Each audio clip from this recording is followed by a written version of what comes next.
So this exercise is going to be for correcting a pelvic rotation issue. So let's say if my left side pelvis is kind of rotating a little bit forward relative to my right, it could be a couple things. It could be my hip flexor is a little bit too overactive. It's pulling everything into that forward position.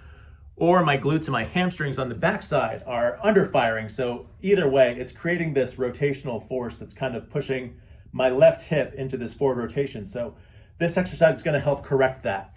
Now, probably you've had some therapy treatment that's going to help kind of correct that thing in the first place, but this is kind of a supplemental exercise that you're going to use to help it stay in position, or maybe kind of take the pressure off if you feel that things kind of starting to come back on you a little bit. So let's say if I've got my left side low back pain, I've got my forward rotation of that left pelvis compared to the right. So what I'm going to do is I am going to take my left knee and I'm going to give it a hug. So I'm going to pull that up. That's going to kind of already bring that pelvis in a backwards rotation compared to my right side. And then I'm going to use my glutes and my hamstrings to push against that.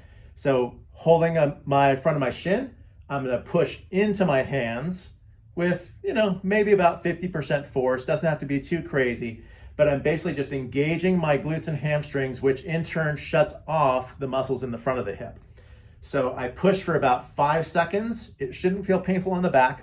And then I'm going to relax that. And I'm going to use my hands to pull the knee up towards my chest, maybe a little bit towards the outside of the shoulder too, whatever feels more comfortable on you.